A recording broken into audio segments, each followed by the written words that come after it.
આભાર। આ બાજુ ખેડામાં એક હચમચાવી નાખે એવી વાત સામે આવી છે। અહીંયા એક યુવતીની જાણ બહાર એની લગ્નની નોંધણી કરી દેવામાં આવી હોવાના આરોપ લાગી રહ્યા છે। ટેબ્લેટ આપવાના બહાને લગ્ન રજિસ્ટરમાં સહી કરાવ્યાનો આરોપ યુવતી લગાવી રહી છે। યુવતીના પરિવારજનોનું કહેવું છે કે પોલીસ સ્ટેશનના આ બાબતે અનેકવાર ધક્કા ખાધા છે પણ પોલીસ ફરિયાદ લેતી નથી। ત્યારે સરદાર પટેલ ગ્રુપ એટલે કે એસપીજી ગ્રુપના અધ્યક્ષ લાલજી પટેલે ખોટા સાક્ષીઓ અને વકીલ સામે કડક કાર્યવાહી કરવા અને યુવતીને ન્યાય અપાવવા માટે માંગ કરી છે। જ્યારે હું કોમ્પ્યુટર ક્લાસીસ માટે જતી હતી ત્યારે અમે જે છોકરો છે અમે એક જ ફળિયાના છીએ। એ મને ટેબ્લેટ અપાવવાનું એવું કહીને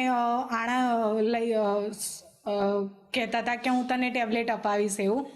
અને પછી મને સહીઓ કરાવવા માટે લઈ ગયા હતા કે ટેબ્લેટ લેવાનું તને અપાવવાનું છે તો તારે સહીઓ કરવી પડશે એમ કરીને। અને એમ કરીને મને સહીઓ કરાવી હતી। પછી એના 6 મહિના બાદ મને જણાવ્યું કે આપણા કે તારા ને મારા લગ્ન થઈ ગયા છે ને કે આ લગ્ન સર્ટિફિકેટ છે તો કે તારે મારી પાસે આવવું જ પડશે એવું મને વારે ઘડીએ દબાણ કરતા હતા ઘણીવાર। તો આ બેન તમે તમારી સમક્ષ છે, તમે જોઈ શકો છો કે પોતે કોઈ મંદિરે કોઈ તલાટી જોડે કોઈ નોટરીવાળા જોડે ગયા નથી, છતાં પણ એનો મેરેજ થઈ ગયા છે।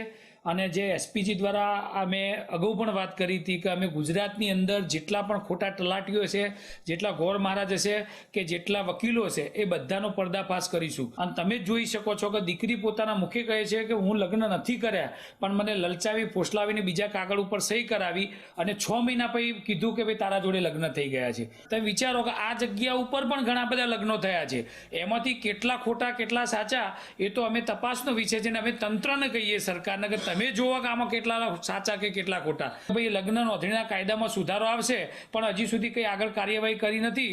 તો જેટલી પણ દીકરીઓ પ્રેમ કરતી હોય બધી દીકરીઓ હવે તો લગ્ન કરવા માટે દોડી છે। રોજ અમારા દરેક જ્ઞાતિની દીકરીઓના મા બાપના ફોન આવે છે કે અમારા સાથે આ અન્યાય થયો છે, અમારી દીકરી પરણીને જતી રહી છે, ખોટું થયું છે।